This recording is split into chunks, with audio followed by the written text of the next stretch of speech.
Hello everybody and welcome back to Odin's movie blog. I am the critic who is a cynic. Hope you're doing well, and today we've got some pretty big news covering AMC theaters, and now Regal has gotten into it, and the entire conglomeration of European cinemas as well, about how Universal has decided to say basically that they are planning to, even after everything with the virus has subsided, to continue to release movies earlier onto video on demand, and in some cases have even suggested releasing films on demand the same day they get released to theaters. Now, obviously, this makes a lot of sense as to why the studio would want to do that, but it also makes sense why AMC and other theater chains would say, no, this is freaking ridiculous. We're just not going to license your movies then if you're going to do that, because that's taking away a lot of business and potential business for the movie theaters, and especially during this time period when a lot of theaters are losing crap tons of money and there's still question marks about whether theaters will even be able to reopen. This is something that I think, in the end, Universal is going to end up losing the battle for. However, Universal might see the money and say, hey, you know what, Trolls World Tour, I can never say that movie correctly, is doing so well that we, in all honesty, don't really need the theaters anymore, which I think is what is going to happen eventually. Before all the things with the virus were happening, I said it's another 10 years before that happens. Now it could be even closer. Now I think that time could have been cut in half, and I think in the next 5 years, you're going to see a huge push to video-on-demand services, either studios creating their own services if they don't have them already, or beefing up the ones they do have and starting just to release their films directly there, if not months earlier, possibly even on the same day. And if theater owners say, yeah, we're not showing your movies, I think that hurts the theater owners more than it does the studios, if they're able to, the studios that is, are able to make enough money online, which I think Trolls World Tour has kind of shown, yeah, they really can. But let's start off with the first article, because there are several articles all coming from Deadline, all breaking, the AMC news came out yesterday, but now we've got more breaking news because now we have news coming out of Europe and also news coming from the owner of Regal, which is the other major theater chain here in the U.S. But let's go ahead and dive into it. So AMC boss Adam Aron has just fired off a letter to Universal Studios chairman Donna Langley in response to NBC Universal CEO Jeff Shell's statements in the Wall Street Journal this morning about the $95 million PVOD success of Trolls World Tour. And just keep in mind that $95 million they get to keep the vast majority of. They don't have to split that really with anyone. They get a much, I think it's around, as far as sales go, it's usually around about 90 to 10% splits on these services. And when it comes to renting films on Google Play, iTunes, usually the split is around 70-30, which is a better deal than the 60-40 they tend to get from the major theater companies. As Aaron explains to Langley in the letter, he initially got it. Theaters were closed, and the decision to take Trolls World Tour into homes was an exception. But Shell's world in the Wall Street Journal this morning that have really stoked ire were, as soon as theaters reopen, we expect to release movies on both formats, indicating a day and date theatrical VOD shift. In response to Shell daring to crush the window on embattled exhibitors, Aaron, who runs the world's largest movie circuit, replied, going forward, AMC will not license any Universal movies in any of our 1,000 theaters globally on these terms. And that goes for AMC sites in the US, Europe, and the Middle East. So basically saying, if you decide to go forward with this and you decide to release your movie on demand the same day it comes out in theaters, we're not hosting your film anymore. And as I said, it could potentially be bad for both parties, but looking at the $95 million that they've already made from Trolls, it kind of makes me wonder, could they possibly get by making films, because studios in the end, I think, eventually are going to have to start making films for a lot less money. So imagine, if you will, they're able to make high quality products for less money. They can go straight on demand and still make massive profits. I think that in the end, that's what's going to lead to the demise of movie theaters as we know them today, and it's going to leave the box office as we know it in the past. The box office used to have a lot of power and impact on the success of a movie. Now it's the after release, right? It's the video on demand release, especially when so many people now are stuck at home. Aaron said his note is not some form of grandstanding, nor is he just punitive to Universal, but extends it to any movie maker who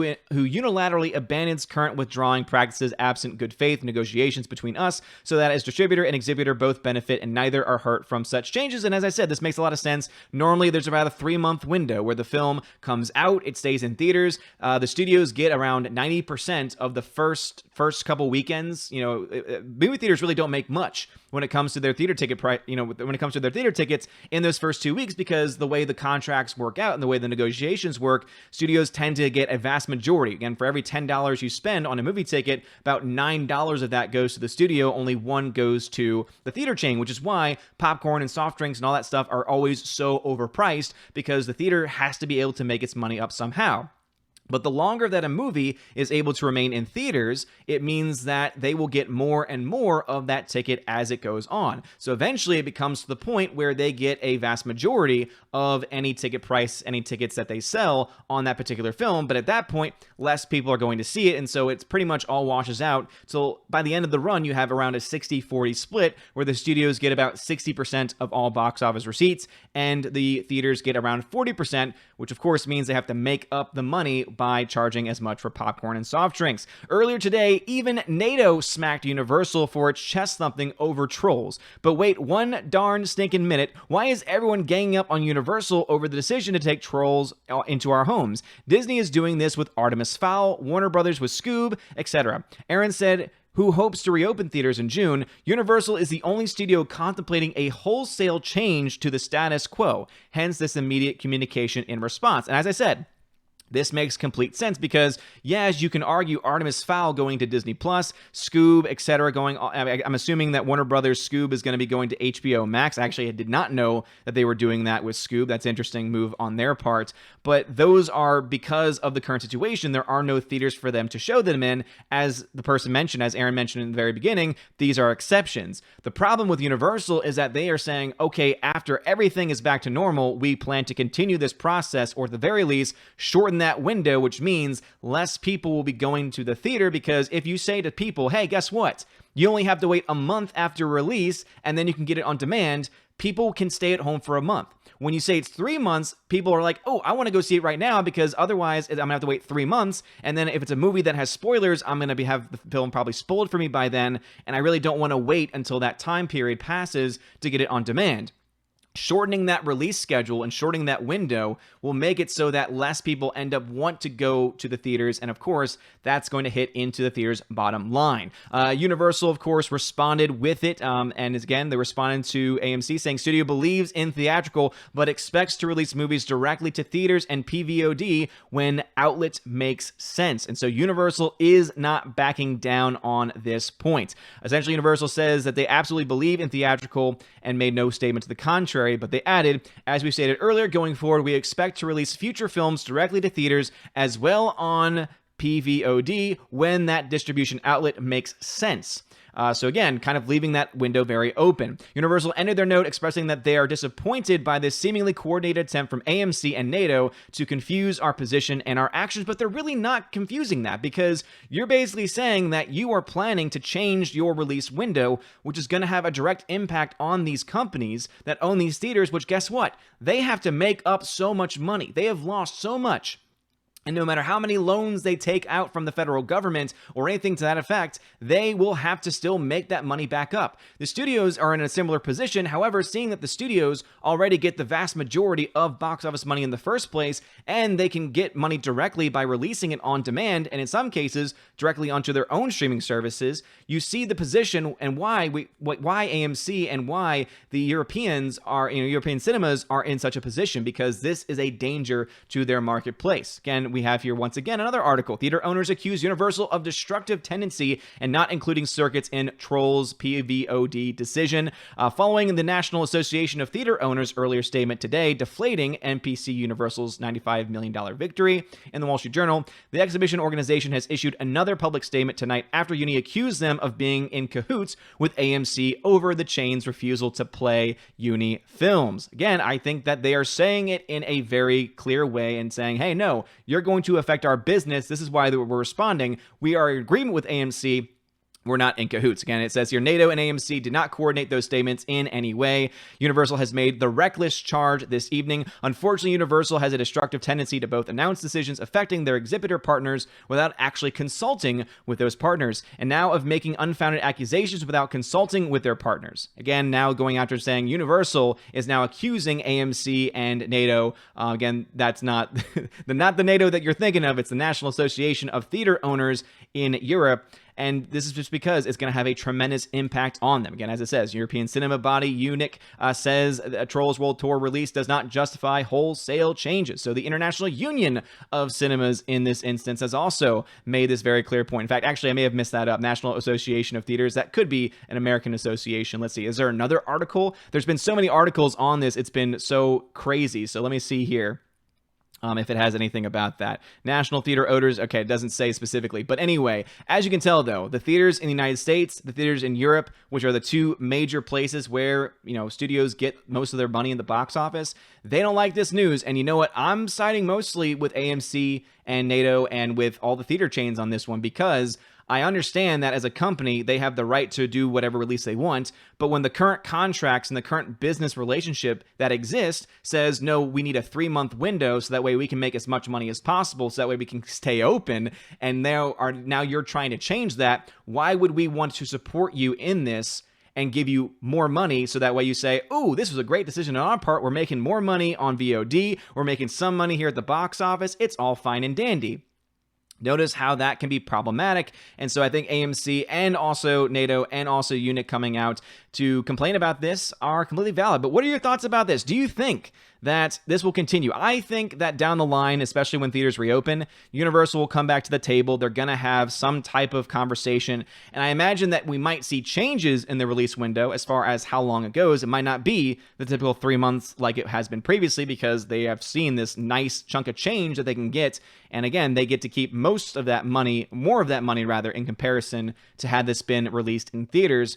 But also, I imagine that we're going to have the position where I think that even if AMC gets a better deal out of this, whether it's a higher split ratio with the smaller window or whatever it is, I think that no matter what it is, AMC, Regal, etc., are all going to be digging their graves. That's the one other story I didn't mention. This the Regal owner,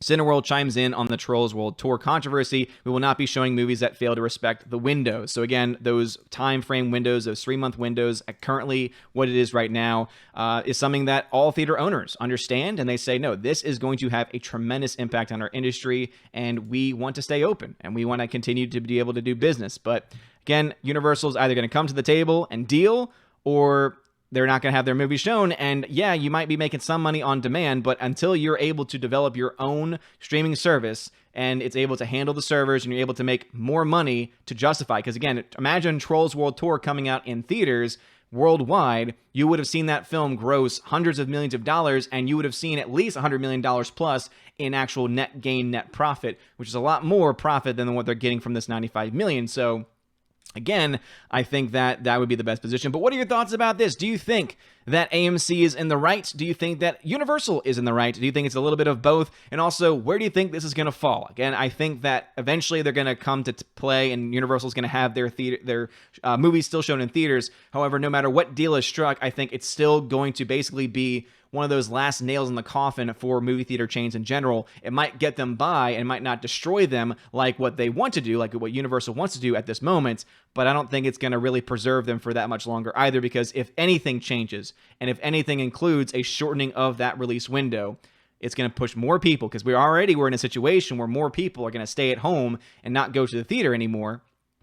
So it's going to be interesting to see where the box office lands once we have those opening releases coming out in July, is when we're expected to get brand new releases, most likely with Christopher Nolan's Tenet. But let me know your thoughts about that and all the things talked about in the comments section below. If you like this video, smash that like button, hit that subscribe.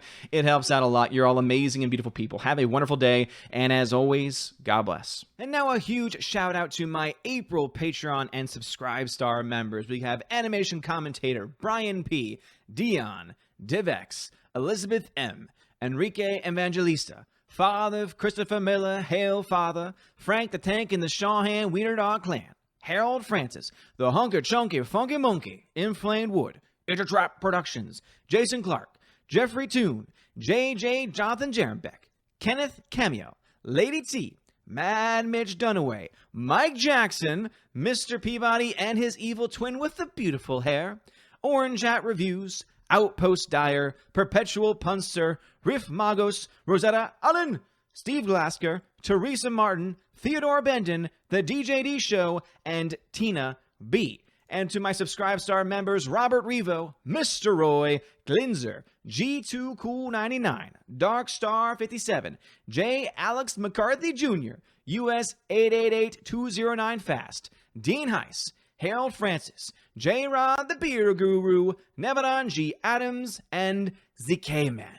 And out of step with reality, and Albertus Magnus and JJB Net, and Tina Bojan, and Laura the Modern Major General story. I'm going to go ahead and leave that blank spot just previously in case any more people decide to become a Patreon or Subscribe Star member over the next few days. Just remember that as soon as you sign up, you are immediately eligible for any of the benefits. If you just sign up at the $1 tier on Subscribe Star or Patreon, you get a shout out at the end of every single video, including my live streams. If you're a $5 or up backer on either platform, you get access to exclusive giveaways where I give away several 4K Blu-rays, digital copies every single month as well. If you jump up to the $10 tier on either platform, you get access to all of that, plus you get access to an exclusive podcast that I do with my friend John the Flick Pick of John Flickinger and the Flick Pick fame. We do a bi-weekly podcast, so every 2 weeks or so we do one. So you get probably about 2 or 3 depending on what's going on, probably more so now with everything going on in the craziness of our world. But you do get access to that. Also, if you are at that $10 tier, it means that you get to take part in the Q&A part of that podcast. And so about 24 to 48 hours before the podcast, maybe even longer beforehand, I'll leave a post in the Patreon Subscribe Star. You'll be able to leave a comment on a question that you want us to answer, on a topic that you want us to cover in a future podcast as well. All of that you have access to. And if you're a $25 backer and up, you get all of those things. Plus, you get a t-shirt for your first month. That's right. You get a free t-shirt, high quality Odin's Movie Vlog t-shirt. So just make sure if you're at a $25 and up backer level, you leave your address. That way I know where to send that to. And also I will be messaging you to get your size information. That way I can send that out to you as quickly as possible. But you also get access to an exclusive Chosen of Valhalla live stream that we have once a month on this channel, where I invite you to be on the show. You can either show your face or not show your face, or hey, you don't have to show up at all. It's totally up to you. And we talk about a wide variety of things. We talk about movies that you've been watching, modern things going on, the pop culture, and pretty much anything that you yourself want to talk about. So if any of these things sound interesting to you and things that you'd want to do, please hit that Patreon Subscribe Star link in the description of this video and think about joining today. Have a wonderful day, everybody. And as always, God bless.